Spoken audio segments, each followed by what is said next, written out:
everybody. Welcome to EIS Live. I'm so happy to be back, and I'm hoping that my computer doesn't crash like last time so I can actually stay on till the end. We'll see how that goes.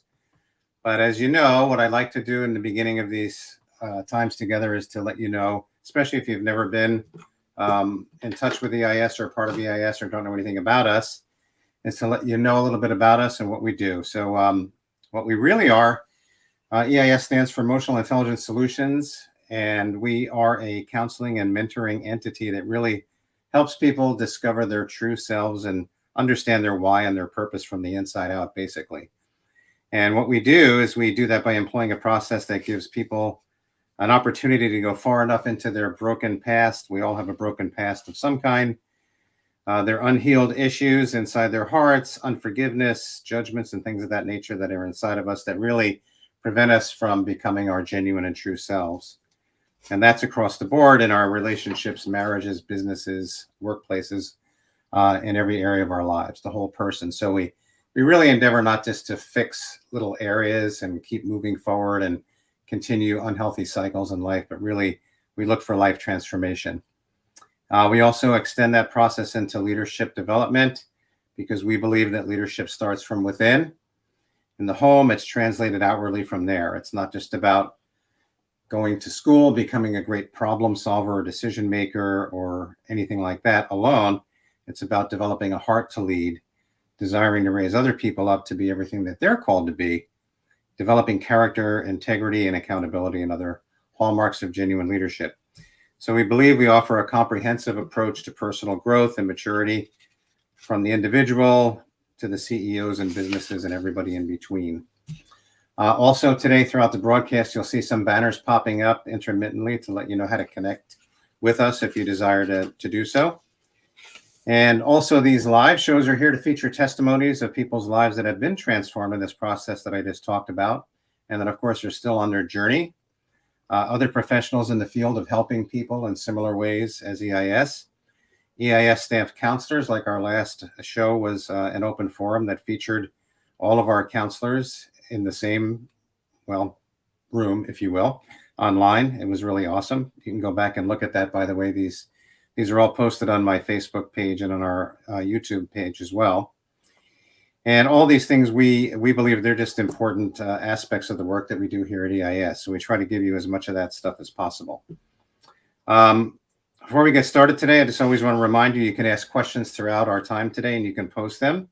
And my co-host and myself will do our best to filter those out and put them up towards the end and get them answered.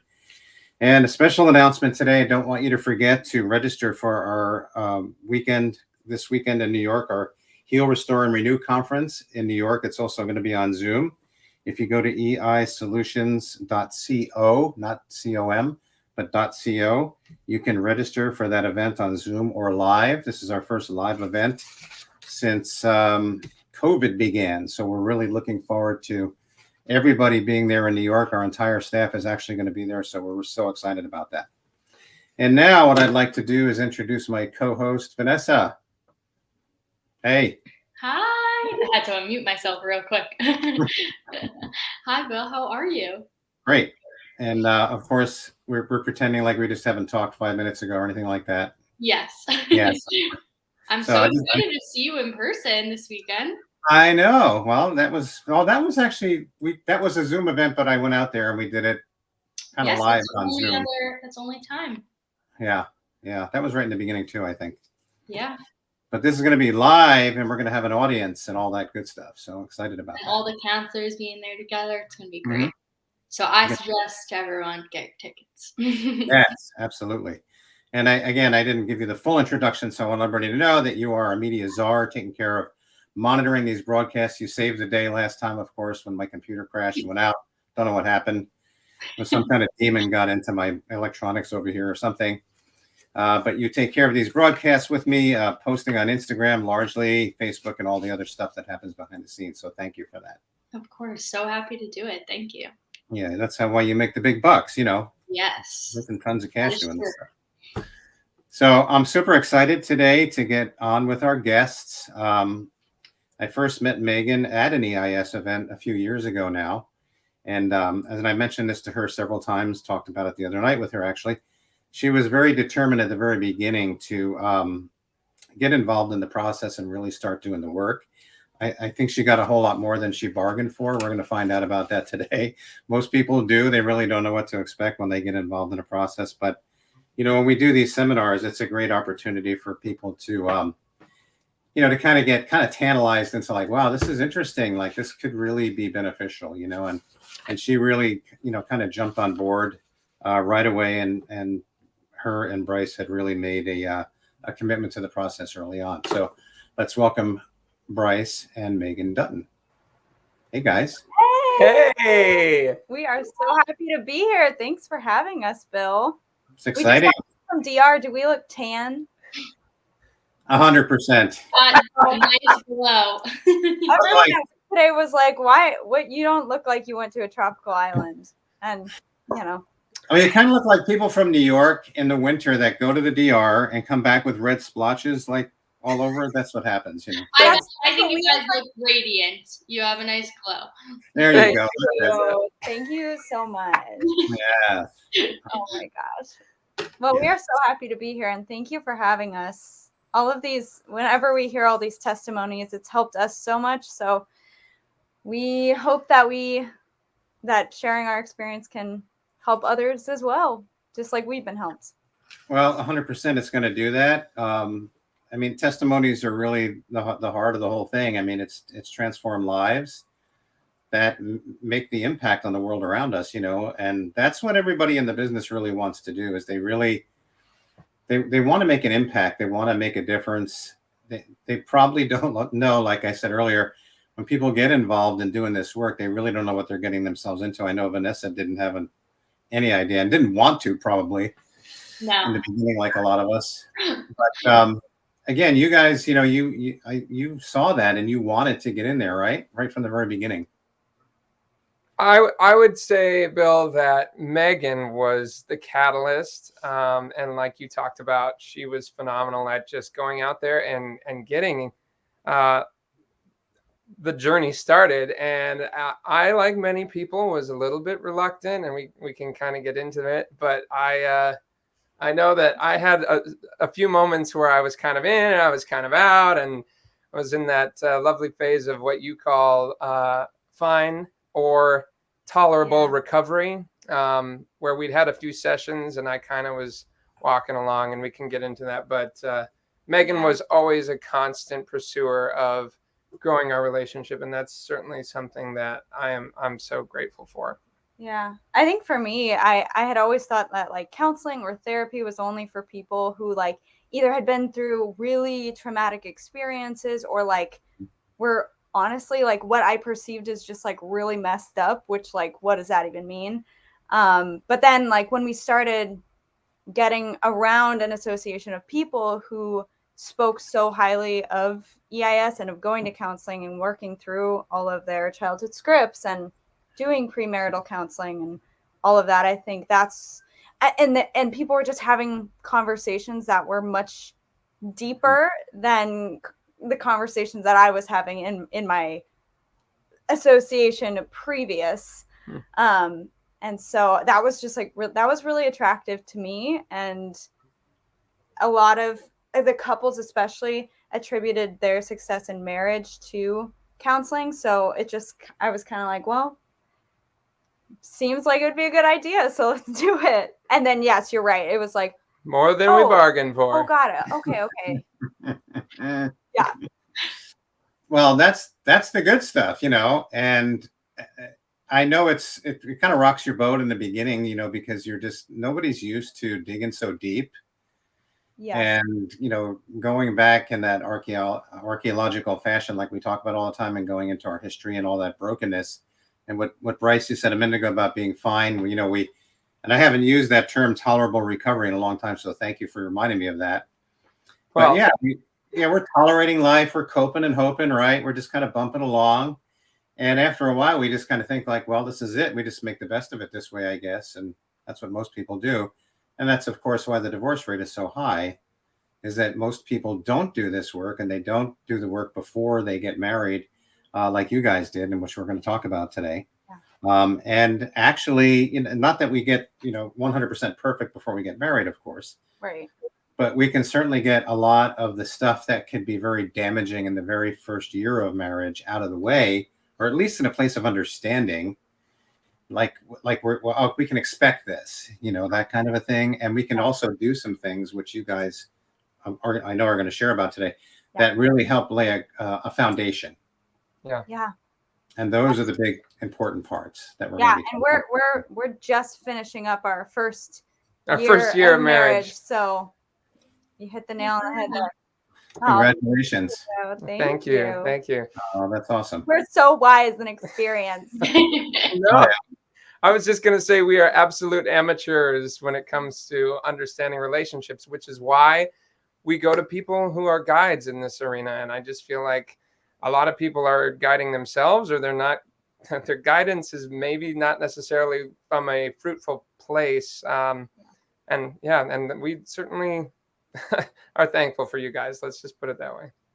Well, likewise, we're thankful for you too. So as we talked about the other night, why don't we start with a little bit of a background from you guys, like not all of your history, of course, but a little bit of your growing up experiences, kind of walk us through the journey that you ultimately found yourselves meeting and getting into business and all of that. So take it on. I was born April 5th, 1993. No, but I was born in Nebraska, which does come into play later on down the road. I guess I primarily grew up in northern Minnesota. Again, that's why the DR tan works so well on me. Clear skin for the win. Henry saying that you look just as tan as him, so he's hyping you up. Hey, thanks, Henry. I appreciate the love. And well, honestly, growing up, I would say that from the outside, like many people run into, things look pretty good, and had a very healthy family that were, mom and dad have been married now over 40 years. Dad's a pastor of 37 years, and mom's been doing social work. So, you're talking about a couple of parents that set an example of creating some types of careers in emotional intimacy and certainly spiritual intimacy. And I guess, growing up was very, I was exposed to a lot of good things in the church community and through school. For those of you that don't know my temperament, I'm a sanguine compulsive in inclusion and affection, which basically means that I was a lot to handle as a child, mostly in a joyful manner, but I required a unquenchable amount of affection and affirmation from my parents.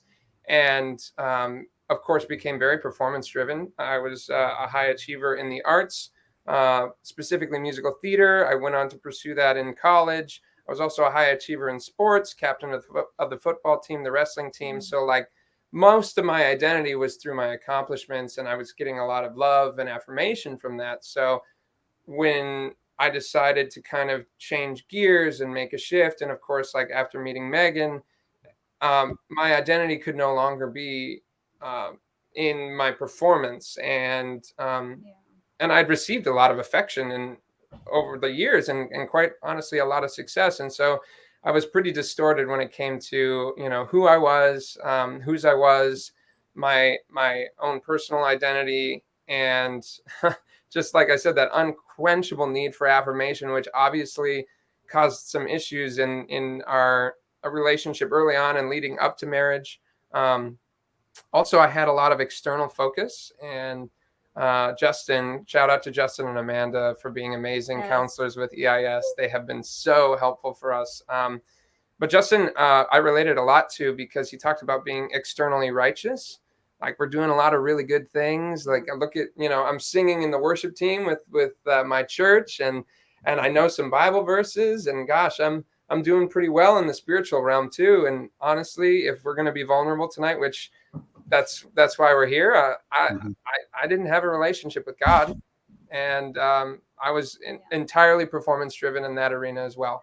And that's just kind of how I got started. And then I met Megan. We can kind of get into that as well. But yeah, basically the entirety of my upbringing, I would say, when from the outside looking in, and really, all things considered, was quite good. I wouldn't call it, and then yet we still discovered a lot of traumas in there. And well, and a lot of those, Bryce, just to kind of frame that, because Yeah. you're going to get into that in a moment. But we talked about really in terms of needs not being met, which you found out once you understood your temperament and that it was okay to have needs even. Yeah.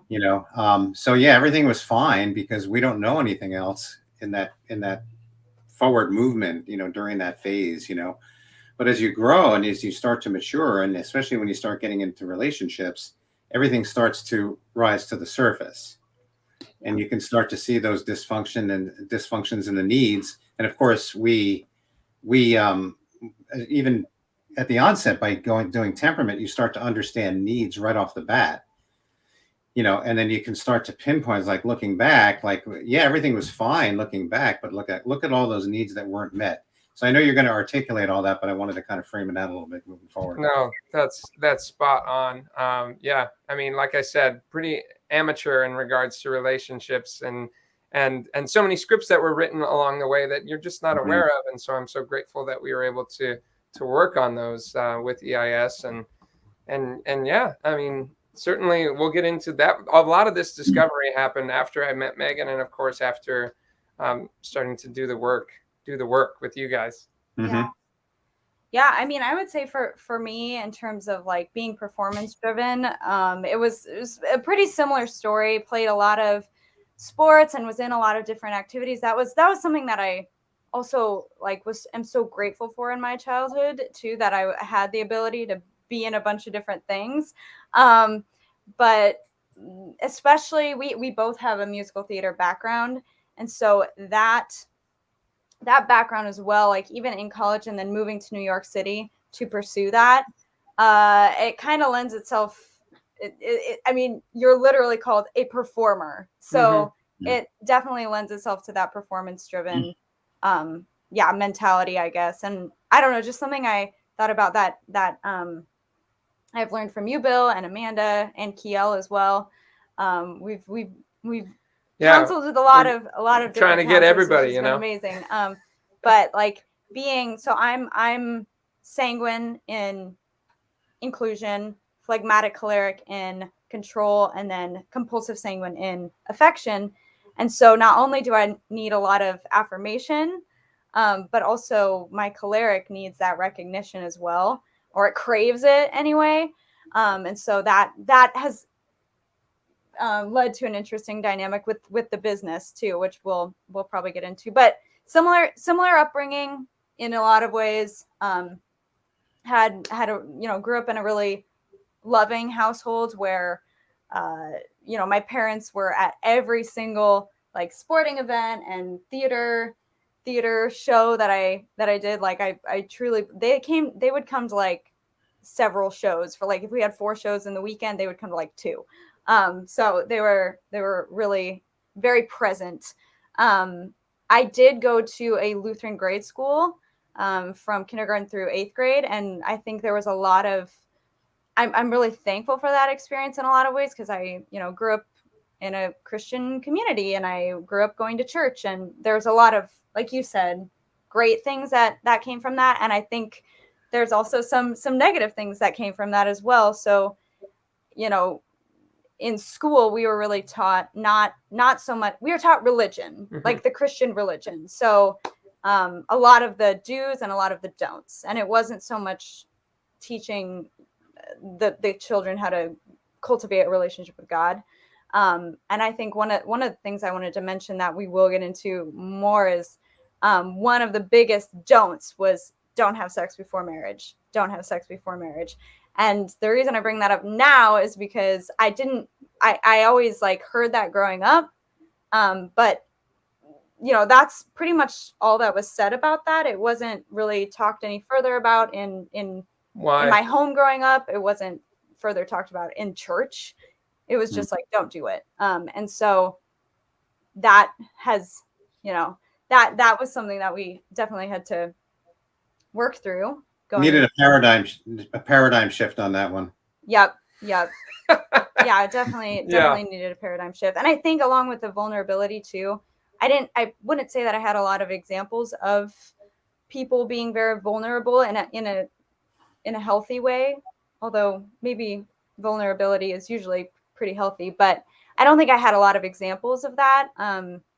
So that was something, and still is something that is hard for me, being vulnerable, and that lack of vulnerability doesn't really work well in a marriage. So yeah, I'll leave it there. Okay. Well, when did along that pathway, how did you guys meet, and how did the business start to come into the picture? Yeah, so we were working a temp job out at the U.S. Open for basically a retail, a clothing company. And it wasn't a great job. It was about an hour and a half commute, both directions. For I think both of us, it was minimum wage, and this was before New York had raised its minimum wage. So like, not a great situation all around. So afterwards, we kind of had like a commiseration get together. And that's where I actually ended up meeting Megan and actually talking to her. And the 2 pickup lines we have to show. Yeah, of course. So my 2 pickup lines were, my dad's a Lutheran pastor and I was born in Nebraska, which don't necessarily work on everyone in New York, but hey. Yes, you got lucky, right, that day. You attracted the right one. That's right, Vanessa. And in fact, I think what was so cool was we had such a similar upbringing and such similar value systems that were instilled in us early on, and honestly, really, really good principles that along our process, and like what you were saying, Megan, about kind of not knowing why we were kind of in this scrambling place of not really understanding what was going on, and yet we knew that there was a lot of similarities between the two of us, and we ultimately wanted, I mean, I think everyone wants a healthy relationship with someone else, and I can just speak for myself. What I was pursuing before I pursued Megan was not healthy, and it wasn't working, and I was essentially a sanguine compulsive operating out of his sanguine compulsiveness, trying to get needs met through affection and affirmation, and really, again, just struggling to find a deeper connection. And when I met Megan, I could recognize that there was a lot more there, that a lot more potential for us to build a life together. And about I guess 5 or 6 months into dating, I had been introduced to Henry and Alexandra, who are our personal mentors in business, and I'd been working with them for I'd been working with them for almost a year, but at that time I wanted to introduce hi Alexandra, I love you, and I wanted to introduce Megan to them because I really felt like there was a future here with her, and she like Bill, like when she recognized EIS, when she saw the opportunity to build a business and a life together, she took it and ran with it. And I was still figuring myself out, and I was kind of like, hanging onto her coattails once again about, her pursuit into building a life together, building a future, building a business, and also, of course, then finding EIS. And that's kind of how we got, introduced to one another. And what's crazy is, I know you said this so many times, is like, if you're going to spend as much time building a business, you should also spend that amount of time building a life together and a future together, and getting to know a healthy relationship. And the fact of the matter is, we were not doing that. We were, like many people, performance driven. We were chasing goals. We were chasing results, and quite honestly, it was going well, all things considered, in that arena of our lives. But in terms of our relationship, our intimacy, it was not going well. And, did you want to add to that? Well, I don't really know how to talk about the beginnings of our relationship without talking about the purity covenant. So is it okay if I dive into that, or did you want to ask another? Yeah, and I think we want to frame that out for folks as they're watching, because I think what you said was so important. Like a lot of people grow up I don't know, even at secular homes where people are told like don't have sex before marriage, and Yeah. especially in religious homes and Christian homes, all kinds of religions will purport that, of course. But what you said was really important, that most people, there's no explanation for that, really. There's no understanding the negative effects of that, the positive results of not doing it, the building of intimacy, particularly. And I know, Bryce, you shared with me the other night about that, like what a revelation that is, like wait a minute, like you're thwarting your emotional intimacy by doing that. You're actually supplanting it, things like that. And you can share your experience with all that. But yeah, I think framing it out that way and letting people know, like, nobody's imposing that on you. This is something that we present, and try to frame it out in such a way like I just did, so that you can see the value of it and that you make your own choice and decision of what you want to do moving into it or not. Yeah. And I mean, we're here to be vulnerable, and we're here to share our journey. And I mean, I can confidently say that society teaches physical intimacy first. Society teaches sexual intimacy, and eventually maybe you'll find out that you like each other and you have the same values, and you'll create an emotional intimacy down the road. Test it out, right? Before you get married. Yeah. And unfortunately, that was our approach as well. And surprise of all surprises, it wasn't working out that well. And we got to Bill, and he said, this is what I would like you to do. And we said, yes, we will do that. And then we struggled to back up our words with our actions for a while. And I don't know, you can share on that. Yeah, I guess kind of just to give a timeline. So we met in like late August of 2016. And we started dating. Like Bryce asked me to be his girlfriend in October of 2016. And like pretty much right away we started having sex, and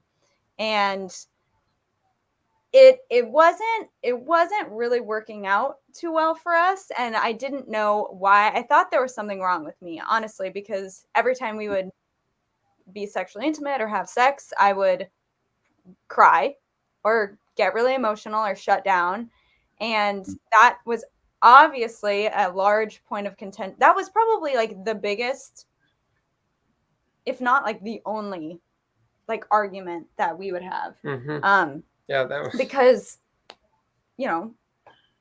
we just thought like, we're boyfriend and girlfriend, we love each other, we're in a committed relationship, like why is this part not working? Okay, so enter in Bill and EIS, and I remember like Bill, when I first started hearing of you and hearing of EIS, and people were talking about this purity covenant, I was like, what is that? Like that sounds pretty radical. Yeah, wow. That seems a little bit like really, really, I don't know. I was just like, that's it sounds like the old days. Yeah, That's I was right. like, that sounds That's a little weird to me. But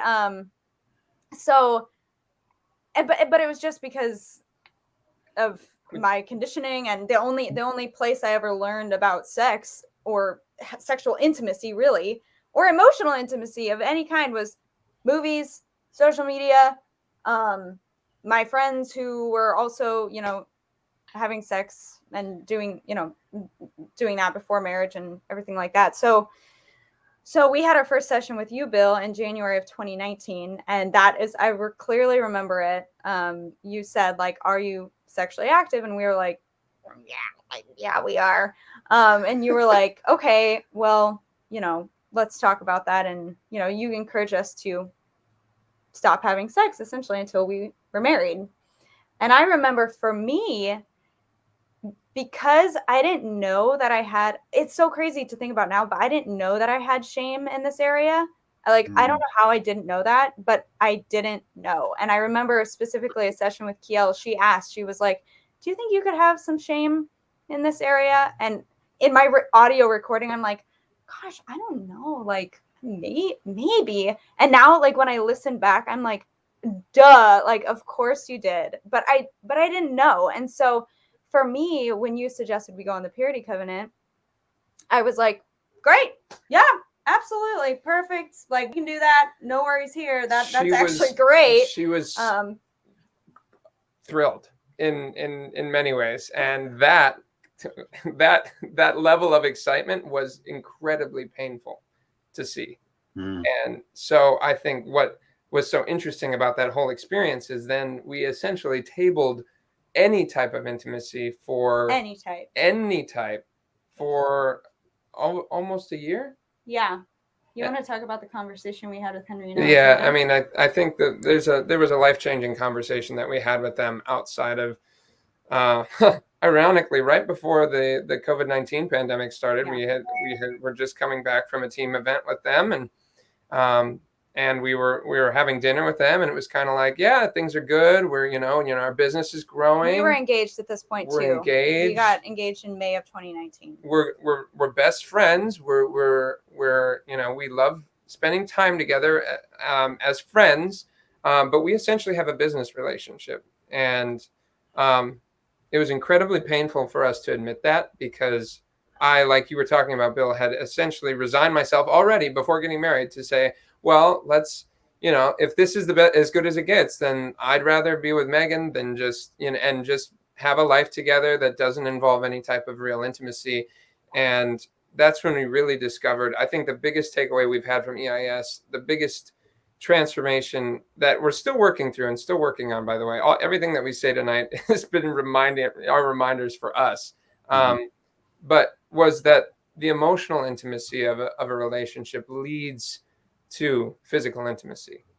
And that, to me, was a life-changing experience, not only hearing it, but once we actually started doing it and actually applying the work that is required of us to be emotionally intimate with one another. All of a sudden, everything started to shift and change. Over time, it took time.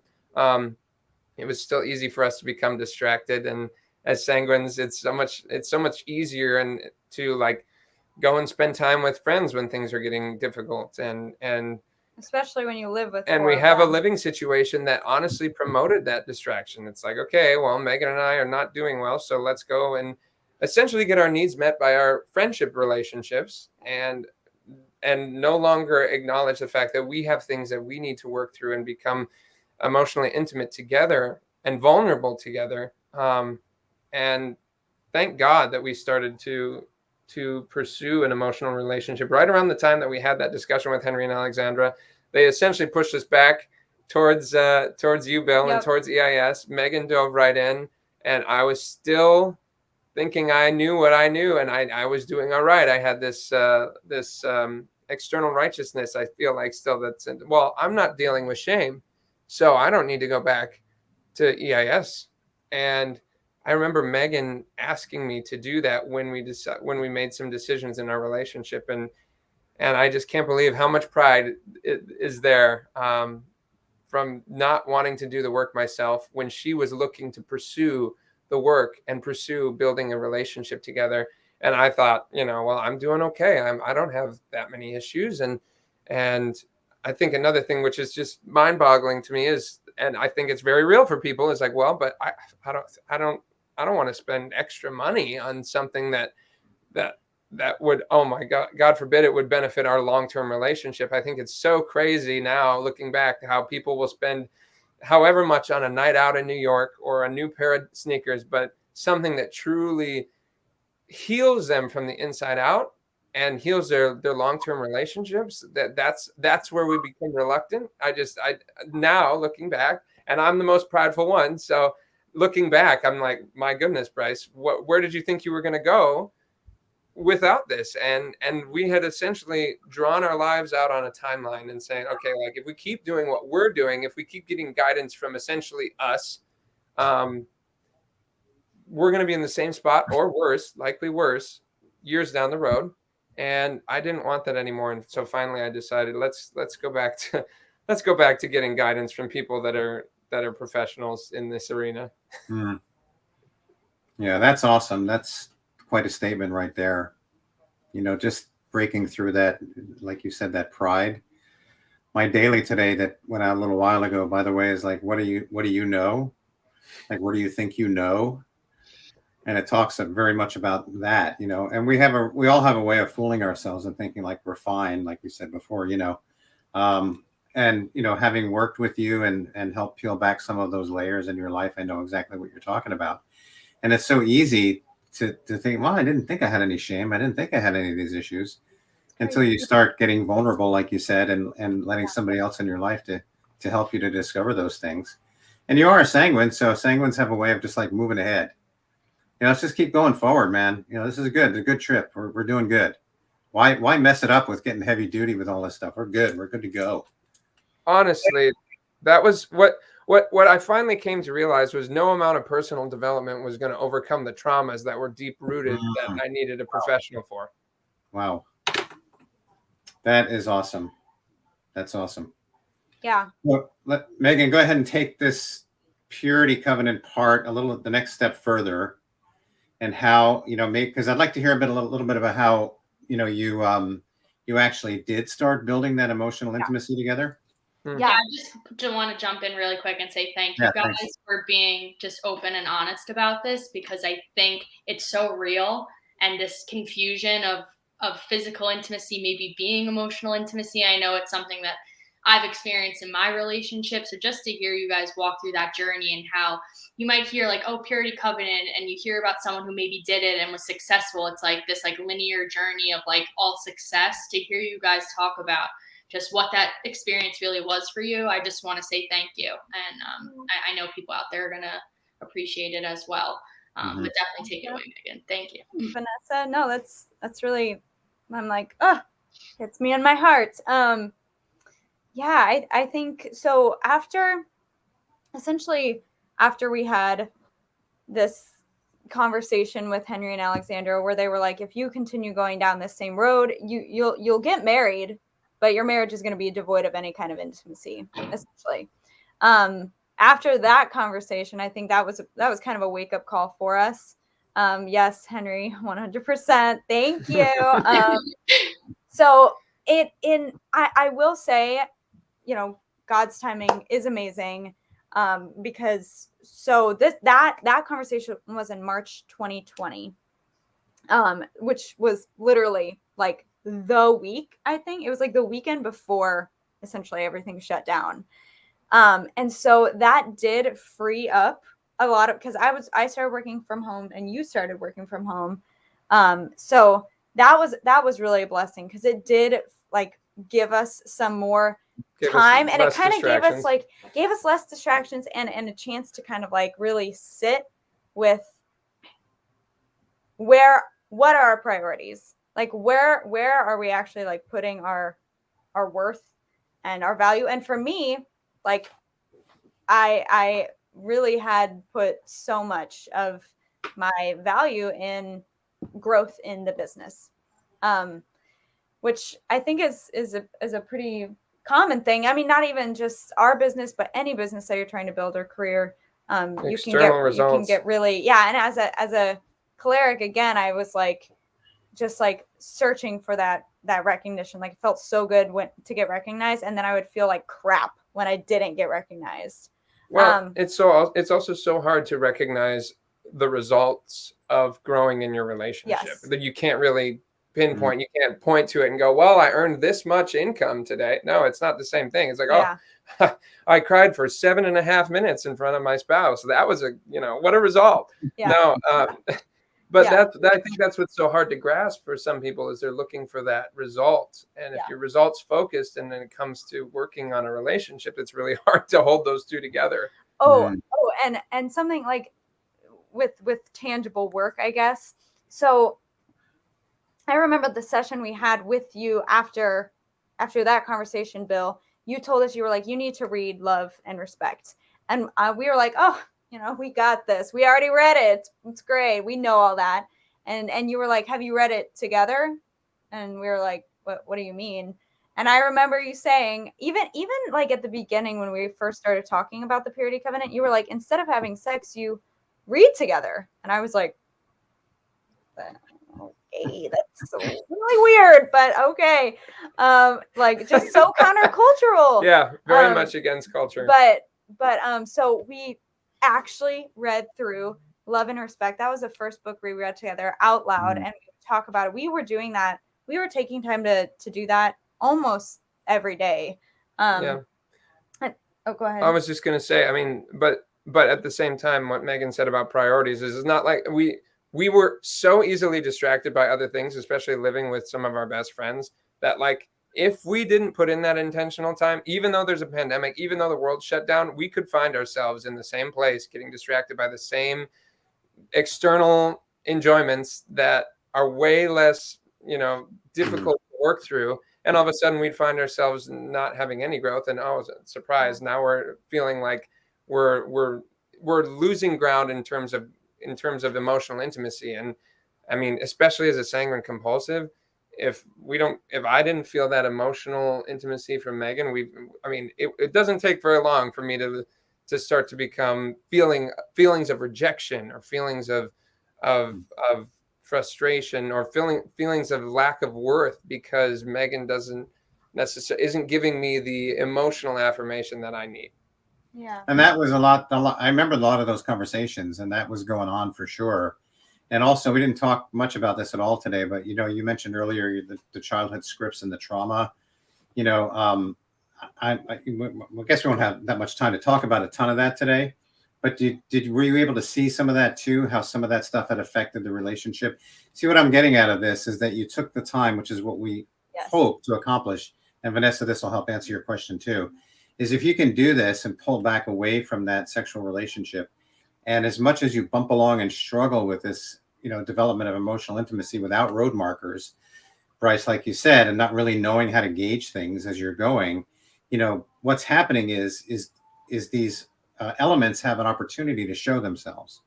And when they do, instead of running off and being distracted, or just like, smoothing it over by having sex, or just going out, like you said earlier, with your friends, just to keep moving ahead, you actually take the time. And you also said about COVID coming in at the same time. And our thing this weekend is really about that, is like all the effects of COVID were all opportunities. And you had that opportunity. Maybe you didn't look at it at that moment, but you certainly seized the moment and started doing that. So you got to see these areas of trauma, these areas of shame, these areas of insecurity, all starting to come up when you took the time to do that.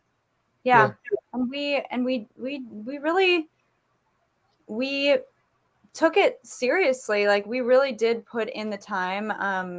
And of course, like, I guess maybe it is the cleric, but like, I like having, and Amanda knows this, shout out to Amanda.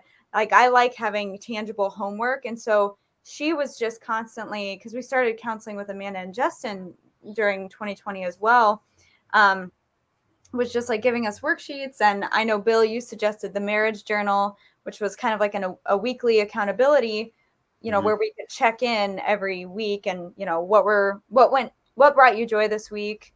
What was hard for you this week? How can I pray for you this week? It was just like those types of activities led to really fruitful conversations. And I think also talking about our expectations again, because we knew when we got married, we were going to add in this element of sex, which is something that we hadn't been doing. And so kind of talking about what our expectations were around that. I think one of the things that you were talking about, Bill, that I think is so important is clearly communicating your needs to one another. And that's something that we were not doing. Certainly myself, because of the example of relationships that I've seen growing up, and because honestly, so much of the Midwest, and honestly culture as a whole, does not want to clearly communicate their needs. They feel sometimes that might be overstepping a boundary, or there's some passivity that was exampled, so that I mean, it's no surprise that when we had these exercises where we had to take down and write out our needs, Megan came to the table. We went for a walk. She expressed every single one of her needs, and I hadn't even written mine down yet because I felt like I didn't deserve to. Wow. Because I felt like I guess my needs are not as important as hers, because I want to make sure that she's happy, and that's something that's been very exampled, I think, across many marriage relationships. And the fact is that clearly expressed needs, so that I can then clearly understand her needs, and then we can communicate those things. And I had completely missed that. And I specifically remember Kiel asking us in a session, do you feel like your needs aren't as important? And I agreed to that. And I just broke down because I had been exampled that. And I think that subconsciously was the way that I felt about my needs. And that was one of the childhood scripts that I was just talking about. Yes. And the ones that I didn't even know I had. Mm-hmm. So again, see, this is the thing. You're exemplifying this in your talk, because if you can pull back long enough, to allow that to happen, that's where the work starts to get done. And you did it, and you're still doing it, of course. But like what you said, Megan, when we get married, we're going to have this element in there. It's almost like, well, how are we going to do that after having gone from this place of like, this is normal to this is like, how's that going to work? And I haven't talked to you about any of that, and to see how that's going in this first year. Yeah, just to even talk about it. We had, again, like there's just so many memories that are coming to mind. We had an amazing like couples session with Justin and Amanda, literally 10 days before we were going to get married. And by the way, just to throw another element on there, we decided to push our marriage up. We're going to get married in June 2021. And then I don't know if I have time to really get into why we decided to push it up to December 19th, 2020. And a lot of it did have to do with, well, not a lot of it, but some of it was the pandemic. We weren't sure we were actually even going to be able to have this wedding. So it's like, why are we waiting for this arbitrary date when we don't even know? But it was also because we had been doing so much work that we were like, well, yeah. Anyway, so that was just another element. But we had this session with Justin and Amanda about 10 days before we were getting married, and where they literally asked us questions, very tangible questions like, Bryce, like, how often do you expect to be sexually intimate each week? Megan, what about you? And like, that might be kind of like an intense question to ask, but it's like, but no one talks about it. I'm so thankful that we talked about it before actually getting into marriage, because then it didn't come as a surprise. So one of the things that I remember Justin saying is, when we have desires, unexpressed desires can be less harmful than unmet expectations down the road, because unmet expectations that aren't expressed are going to eventually become painful.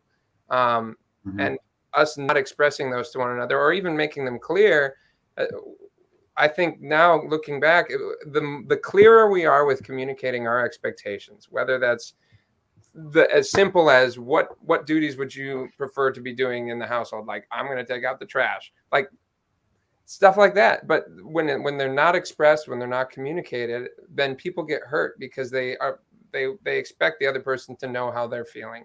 And I think that was one of the clearest understandings of, we continue to communicate our expectations more and more and more than we would ever have thought to had we not become a part of EIS. And it's certainly created a lot of more healthy intimacy, including emotional intimacy. Like, if the emotional intimacy is not there, still the physical intimacy is not there, and it continues to be that journey. And we experienced that today, and I'm sure that throughout our marriage, throughout our lives, we'll experience that as well. Like, when we're like, it's very clear when we are disconnected emotionally. And so it's always just a good reminder to be like, okay, we maybe need to just like go on a date or have a conversation, take a walk, have a conversation, just connect with one another. So I think if you're just trying to, again, like, use sexual intimacy to kind of just like cover that up, because also there's at least for me, there is almost a more of an element of vulnerability in emotional intimacy than there is in sexual intimacy. They're both vulnerable, but it's like, you really, like, I really have to open myself up if we're like having a conversation. Does that make sense? We have to be honest. We have to be true to ourselves. We have to be authentic and real. Yeah. And, as you pointed out several times today, our culture doesn't even promote that. Yeah. Our culture is just everything's fine, look good, suck it up, just do whatever you got to do. You're number one, Yeah. all of those things. That's all at play. Ness, do you have any other questions that, coming from, specifically you in a relationship, at your age particularly? So I think a lot of our audience is kind of in that group and maybe in a position where they're dealing with this kind of stuff. Yeah, I think you guys made such a great point just about expressing your needs, your wants, your expectations. Because I know personally, in the past, I used to just not express any of that, partially from not feeling like I was worthy to even do so, and then also it's like this people pleasing element of like, all right, I'm gonna put the other person first, when in actuality it ends up harming you and the other person in the long run. Yes. Not communicating about those things. So I guess maybe if you can give like examples of maybe some, not like full conversations, but just kind of what that's looked like in terms of the deeper conversations. Because I think sometimes it's hard to go there, especially me, got a lot of phlegmatic in my temperament. Like I'd rather just be like, I'll save that for another time. And then it's like this perpetual thing of like where issues can remain. So I don't know if you have any tips or advice in that area. I was going to say, even just regarding you and vulnerability, is I think you have to practice being vulnerable, and people want to be vulnerable right out of the gate.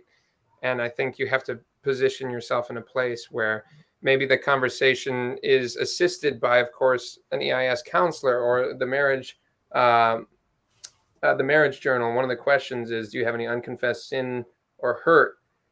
Like that opens up an interesting conversation if you allow it to, and if you really want to do some self-examination. And I think, well, you can speak to that because you were really growing that vulnerability muscle, I feel like, as we started to create emotional intimacy. Yeah. Oh gosh. I don't know if I feel like the example I was going to give, I'm not sure if it's okay. gonna answer your question. I hope that it does, but I think I guess I'm only thinking kind of here with like the sexual intimacy. But one clear cut example, I know that even after we, decided we were going to take the purity covenant and really honor it and really do build our emotional intimacy, which is exactly what it's for. There was still times where I guess I felt when we would even be just like physically intimate without like just kissing or whatever. I think through counseling, I realized that that was still crossing a boundary for me. And I was really nervous to talk to Bryce about that because firstly, because I know his temperament and I felt like he may take this as a rejection if I talked to him about it. And it was 3 weeks before we were going to get married. So I'm like, is it really even worth me? But kind of like what you said, Vanessa, it's like if you don't bring it up and you don't talk about it, like I feel like it's just going to continue happening. And then he's going to continue feeling rejected. Then the emotions just get heightened over time, and it Yeah. snowballs. Yeah, exactly. And so, yeah, I with Amanda's help, clarity is kindness. Yes, she helped me really truly find clarity in what my boundary was. And so that then this particular one was a physical boundary, but so that I could express that to Bryce and have an open conversation. Which like you said, could have been so easily brushed over given the fact that we were so close to becoming husband and wife. But what was so powerful with that discovery, and hopefully it helps other people, is it allowed me to take, of course, as a sanguine, I felt that if she didn't want to go past a certain point and I didn't even know what the boundary was, then I just felt like she didn't desire me. Yeah. And because of that, I was incredibly insecure about the lack of desire that was happening in our relationship, just because she had a different boundary that she may have felt shame around if we were to cross it, that wasn't being discussed or openly discussed.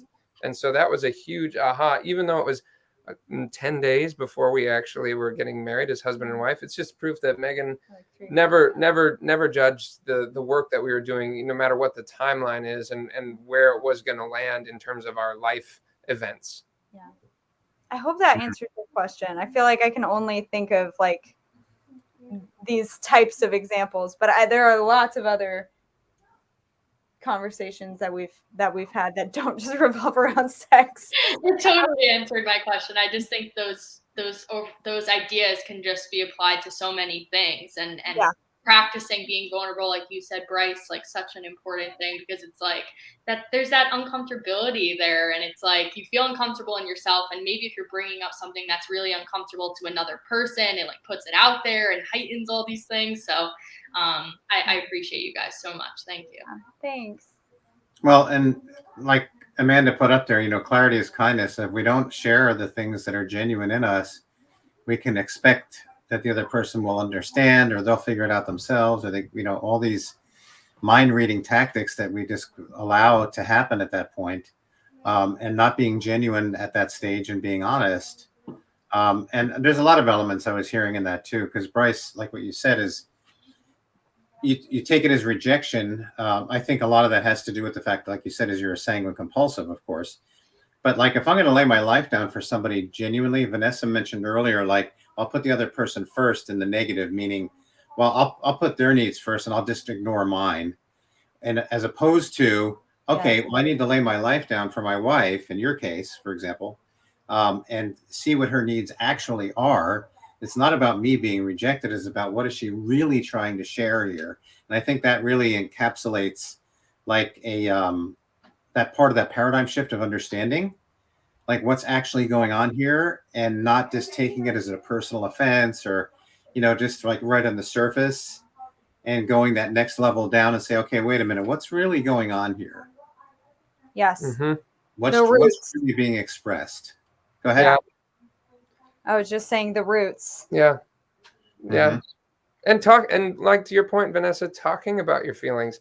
I know, coming from a guy, and I'm a sanguine compulsive, so like I'm going to talk about my feelings. I'm way more in my feelings than I feel like a lot of guys are that are, and the stereotype is that as a guy, you're supposed to stay strong, whatever that means, in terms of not showing your vulnerability, not talking about how you feel. And I feel like sometimes I'm a little too feely for Megan. Sometimes she probably is like, I don't want to go that deep. But the reality is that's what brings us together. That it brings us so much closure than any other conversation about, the weather or who won today, Or and business. or business. Exactly. And that was our crutch, right? One. It was like, okay, let's get to the emotional intimacy. And now somehow we're talking about business again. And it completely diverted and distracted, which is what we love to do. Which, by the way, still happens. Happens today. That's definitely something we're still working through. Mm-hmm. I think we clearly need a second episode. I looked at the time. I was like, oh my gosh. Clearly. Well. And the second episode, I think we're gonna focus more on the brokenness and the stuff, the scripts and everything that was kind of dragged ahead, and the business aspect of things. I think people really always need to hear about that. Like, how are we constantly overcoming, those pressures, just the busyness of it all, the competitive nature, all the stuff that comes along with that package, and maintaining this posturing of no, our relationship comes first, in a world, like you said earlier, again, that's what we're taught out there. Yeah. I just want to say one really quick thing, and Bryce alluded to it in the beginning, but I remember, Bill, you said you should be spending as much, if not more time on your relationship and your marriage as you are on the business. And I remember that literally blew my mind, because I was like, I don't understand how that's possible. So that's just like where my brain started. Again, still working through that, but I just remember being like, which makes so much sense, but I couldn't understand when you first said that. Well, it's really a matter of choice. We're the ones who get to decide what we're going to do. But when the tail starts wagging the dog and you just get caught in the loop and the hamster wheel of everything, you have to have the wherewithal, which again, going back to that purity covenant and building a strong foundation, like I mentioned at the onset, like if you didn't have that at all, can you imagine like having no paradigm shift along that way and having this foundational piece of your intimate relationship be very intact right now? What if you didn't have that? Oh my gosh. What would this relationship look like? We are so thankful for you and all of the EIS counselors. And for you, Vanessa, thank you so much. I know we're like running out of time. Time flies when you're having fun. Well, and yeah, thank you guys so much too. And Vanessa, for your insight and questions and all of that. I'm always so happy to hear. You going to be there this weekend? Oh, yes. We're so okay. Well, I'm sure there's going to be a lot of people coming up to you now that are going to want to be talking to you on the side. Great. Whatever we can do to help, Bill. And yeah, we got a few minutes, so we always have a tendency to run over it just the way it is. And we will definitely do a part 2. Great. You have a couple of books that you wanted to recommend, and I know the first one, Megan, that you said I have a copy of, so I'll put it up while you're sharing about it. Yeah. So From Me to We by Lucille Williams. I don't think you can see. There we go. Yes, that's perfect. This book really helped us because it has, different topics essentially of conversation for each chapter. And at the end of each chapter, there are questions that you go through, with your partner or your spouse. And they're just really, really, really practical questions. So I would say that is a great one. Similar concept is his needs, her needs. And that's by Harley, correct? Yes, that's correct. Okay. Harley, yeah. Willard F. Harley Jr. What a name. What is his name? We also can't not recommend The Process by Bill Hoffman. That's right. There it is. I don't know where you are, Bill, but I'm pointing to you. But truly, I don't know. I'm sure I feel like everyone says this when we do EIS lives. It's like you just scratched the surface, but there was a lot of help that came through the forgiveness journaling for us as well. And that's a big part of the process. And then we didn't even get to touch on that. So. And one other book read that I highly recommend, especially for people that are still trying to figure out their own personal vulnerability journey, is a book called Scary Close by Donald Miller. I have 2 copies of that here, actually. It's one of my favorites. Somewhere. Yeah. Yep. Well, yeah, breaking through that invisible force shield on everybody's part that we've built up in that wall, and the fears of intimacy and everything else, and the crucial conversations and all of it. Yeah. So great. Well, I just can't wait for episode number 2, maybe even number 3 with you guys. I mean, there's thank you. So much going on there. So much. We're truly so honored to even be asked to share. And yeah, we just thank you so much. Well, thank you guys. And I just want to mention again this weekend, the Heal, Restore, and Renew conference. Again, you guys are a great example of that too, taking advantage and the opportunity that COVID presented, which is what we're going to be talking about, helping people coming out of that season. Of course, we never know what's going to happen next, but we need to capitalize on the things that we have learned through that time and not just get pushed back, but actually, really move forward positively and completely with the kind of things that we're talking about today, and like really building and not just jumping ahead and not just like, let's just go back in and, get back on that wheel. And no, let's learn. Let's like glean from everything that we've gone through and take all of those losses and turn them into gains and so on and so forth. So once again, go to eisolutions.co to register. Everybody's welcome. And we're looking forward to seeing you there. It is live and also on Zoom. So you can get all that information right there. So we'll be talking about next time, guys, for sure. We're excited. We're so excited. Thank you Thanks again. for having Thanks, us. Vanessa. Thank you, Bill. But in the meantime, Vanessa, what is it? EIS out. Bye, guys.